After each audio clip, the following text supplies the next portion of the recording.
नमस्कार दोस्तों, आपका हमारे यूट्यूब चैनल में स्वागत है। और दोस्तों, आज हम लोग सीटेट एग्जाम 2024 के लिए हिंदी भाषा एवं शिक्षण शास्त्र से संबंधित महत्वपूर्ण प्रश्नों की चर्चा करेंगे। अगर दोस्तों आप हमारे चैनल पर पहली बार आए हैं तो प्लीज़ आप हमारे चैनल को सब्सक्राइब कर लीजिए, जिससे हमारे आगे की वीडियो आपको मिलते रहें। तो देखते हैं दोस्तों, पहला प्रश्न दोस्तों है, बच्चों की मौखिक भाषा का सतत आकलन करने का सबसे बेहतर तरीका है। तो पहला ऑप्शन दोस्तों है शब्द पढ़वाना, सेकंड प्रश्नों के उत्तर पूछना, थर्ड विभिन्न संदर्भों में बातचीत, फोर्थ सुने हुए को दोहराने के लिए कहना।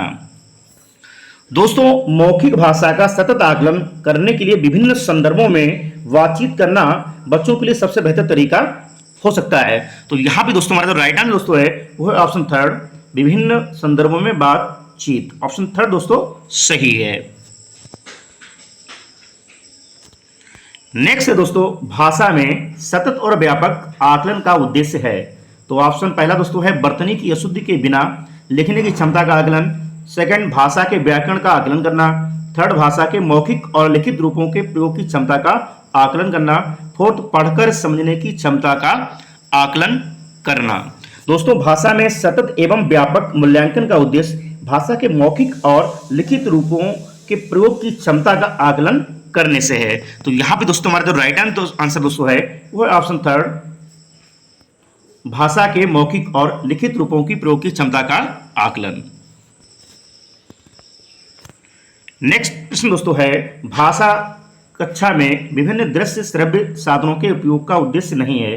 तो पहला ऑप्शन दोस्तों है आधुनिक तकनीक को कक्षा में लाना, सभी प्रकार के बच्चों की आवश्यकताओं का ध्यान रखना, थर्ड सीखने सिखाने की प्रक्रिया को रुचिकर बनाना, फोर्थ विद्यालय प्रमुख के निर्देशों का पालन करना। दोस्तों, विभिन्न दृश्य साधनों के उपयोग का उद्देश्य यह नहीं है कि विद्यालय प्रमुख के निर्देशों का पालन करना। ऑप्शन फोर्थ दोस्तों हमारा यहाँ पे सही है, विद्यालय प्रमुख के निर्देशों का पालन करना। बाकी पहला ऑप्शन, सेकंड और थर्ड ये तीनों ऑप्शन आवश्यक हैं, लेकिन फोर्थ ऑप्शन हमारा विद्यालय के प्रमुख के निर्देशों का पालन करना नहीं आता है। नेक्स्ट दोस्तों, पाठ्य पुस्तक की भाषा। ऑप्शन पहला दोस्तों है बच्चों की घर व समुदाय की भाषा से मिलती जुलती होनी चाहिए, सेकंड तत्सम प्रधान होनी चाहिए, थर्ड तद्भव प्रधान होनी चाहिए, फोर्थ अधिकाधिक कठिन शब्दों से युक्त होनी चाहिए। दोस्तों, पाठ्य पुस्तक की भाषा बच्चों की घर व समुदाय की भाषा से मिलती जुलती होनी चाहिए। तो यहाँ पे दोस्तों हमारा जो राइट आंसर दोस्तों है वो है हमारा ऑप्शन पहला, बच्चों की घर व समुदाय की भाषा से मिलती जुलती होनी चाहिए। जो पाठ्य पुस्तक हमारी है उनकी भाषा जो है बच्चों की घर व समुदाय की भाषा से मिलती जुलती होनी चाहिए। तो ऑप्शन पहला दोस्तों सही है। नेक्स्ट प्रश्न दोस्तों है, प्राथमिक स्तर पर भाषा सिखाने से तात्पर्य है। तो ऑप्शन पहला दोस्तों भाषा वैज्ञानिक तथा स्पष्ट करना, सेकंड भाषा का व्याकरण सिखाना, थर्ड उच्च स्तरीय साहित्य पढ़ाना, फोर्थ भाषा का प्रयोग सिखाना। दोस्तों, प्राथमिक स्तर पर भाषा सिखाने से तात्पर्य होता है कि भाषा का जो है अधिक से अधिक प्रयोग सिखाना। तो यहाँ पे दोस्तों हमारा जो राइट आंसर दोस्तों है वो है ऑप्शन फोर्थ, भाषा का प्रयोग सिखाना। ऑप्शन फोर्थ सही है। प्राथमिक स्तर पर भाषा सिखाने से तात्पर्य हमारा है वो यही है कि ज्यादा से ज्यादा भाषा का प्रयोग बच्चों को सिखाया जाए। अगला क्वेश्चन दोस्तों है, घर की भाषा और विद्यालय में पढ़ाई जाने वाली भाषा। तो क्या इसमें अंतर होता है? पहला ऑप्शन दोस्तों सदैव टकराव से गुजरती है, सदैव समान होती है, थर्ड समान हो सकती है, फोर्थ सदैव अलग होती है।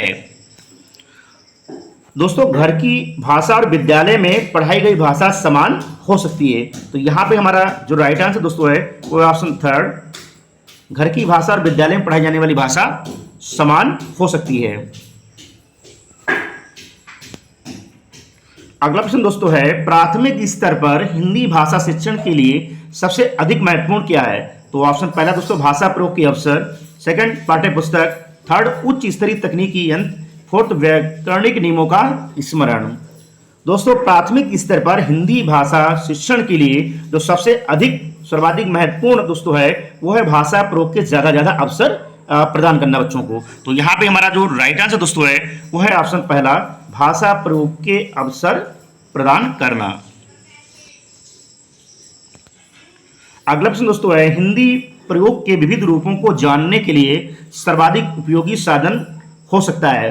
तो ऑप्शन पहला दोस्तों बाल साहित्य का विविध उपयोग, सेकंड शिक्षण की विधियों का संपूर्ण ज्ञान, थर्ड सुंदर ढंग से छपी पुस्तकें, फोर्थ उच्च स्तरीय लेखन सामग्री।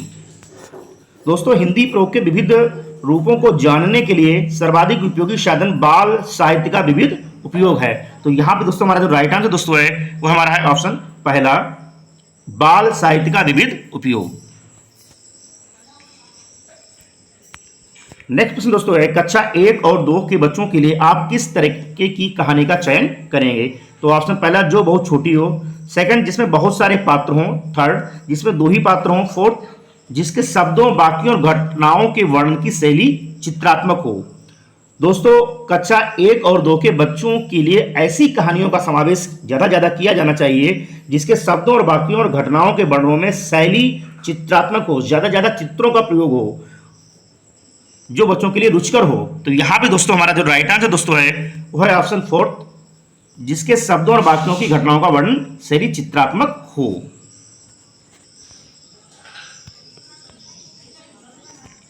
अगला प्रश्न दोस्तों है प्राथमिक स्तर पर भाषा शिक्षण की प्राथमिकता होनी चाहिए।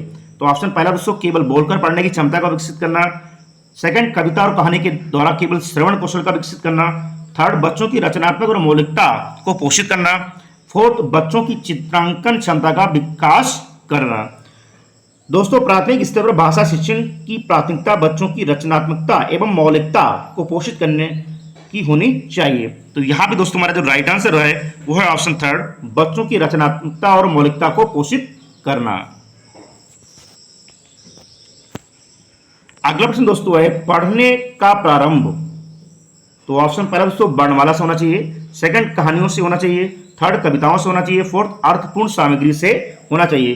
दोस्तों पढ़ने का प्रारंभ जो है अर्थपूर्ण सामग्री से होना बहुत ही आवश्यक होता है। तो यहाँ पे दोस्तों हमारा जो राइट आंसर दोस्तों है वो है ऑप्शन फोर्थ अर्थपूर्ण सामग्री से होना चाहिए। पढ़ने का प्रारंभ अर्थपूर्ण सामग्री से होना चाहिए। अगला प्रश्न दोस्तों है भाषा के बारे में कौन सा कथन उचित है। तो ऑप्शन पहला है भाषा अनिवार्यता लिखित होनी चाहिए, सेकंड भाषा एक नियमबद्ध व्यवस्था है, थर्ड भाषा व्याकरण का अनुसरण करती है, फोर्थ भाषा और बोली में कभी भी कोई भी संबंध नहीं होता है। दोस्तों भाषा के बारे में भाषा एक नियमबद्ध व्यवस्था है यह कहना ज्यादा उचित होगा। तो यहाँ पे दोस्तों हमारा जो राइट आंसर दोस्तों है वो है हमारा ऑप्शन सेकंड भाषा एक नियमबद्ध व्यवस्था है। अगला क्वेश्चन दोस्तों है प्राथमिक कक्षाओं में रोल प्ले भूमिका निर्वाह का उद्देश्य होना चाहिए। तो पहला ऑप्शन है बच्चों को अभिनय सिखाना, सेकंड एक पद्धति के रूप में इसका उपयोग करना, थर्ड विभिन्न संदर्भों में भाषा प्रयोग के अवसर प्रदान करना, फोर्थ बच्चों को अनुशासित रखना। दोस्तों प्राथमिक कक्षाओं में रोल प्ले भूमिका निर्वाह का उद्देश्य विभिन्न संदर्भों में भाषा का प्रयोग का अवसर ज्यादा जो है प्रदान करना होता है। तो यहाँ पे हमारा जो राइट आंसर दोस्तों है वो है हमारा ऑप्शन थर्ड विभिन्न संदर्भों में भाषा प्रयोग के अवसर प्रदान करना। अगला क्वेश्चन दोस्तों है भाषा हमारे परिवेश में बिखरी मिलती है कथन किस पर लागू नहीं होता। तो पहला है भाषा प्रयोगशाला, सेकंड अखबार, थर्ड विज्ञान, फोर्थ साइन बोर्ड। दोस्तों भाषा हमारे परिवेश में बिखरी मिलती है ये कथन भाषा प्रयोगशाला पर लागू नहीं होता। तो यहाँ पे दोस्तों हमारा जो राइट आंसर दोस्तों है वो है ऑप्शन पहला भाषा प्रयोगशाला। और लास्ट क्वेश्चन दोस्तों है कक्षा में कुछ बच्चे लिखते समय वर्तनी संबंधी त्रुटियां करते हैं, एक भाषा शिक्षक के रूप में आप क्या करेंगे। तो ऑप्शन पहला है शब्दों का सही रूप से लिखते हुए बच्चों को दोनों तरह के शब्दों का अवलोकन करके अंतर पहचानने का अवसर देंगे, सेकंड उन्हें सख्त निर्देश देंगे कि वे आगे से गलती ना करें, थर्ड उनकी त्रुटियों पर बिल्कुल ध्यान नहीं देंगे, फोर्थ उनसे शब्दों को 20 बार लिखने के लिए कहेंगे। दोस्तों कक्षा में कुछ बच्चे लिखते समय वर्तनी संबंधी त्रुटियां करते हैं, एक भाषा शिक्षक के रूप में शब्दों का सही रूप लिखते हुए बच्चों को दोनों तरह के शब्दों का अवलोकन करने के अंतर पहचानने का अवसर दिया जाना चाहिए। तो यहाँ पे दोस्तों हमारा जो राइट आंसर दोस्तों है वो है ऑप्शन पहला शब्दों का सही रूप से लिखते हुए बच्चों को दोनों तरह के शब्दों का अवलोकन करने का अंतर पहचानने का अवसर देंगे। तो दोस्तों ये थे हिंदी भाषा शिक्षण शास्त्र के महत्वपूर्ण प्रश्न जो आने वाले सीटेट एग्जाम के लिए काफी महत्वपूर्ण होंगे। अगर दोस्तों आपको हमारा वीडियो अच्छा लगा प्लीज वीडियो को लाइक कीजिए, शेयर कीजिए, चैनल को सब्सक्राइब कीजिए। मिलते हैं दोस्तों नेक्स्ट वीडियो में। Thank you.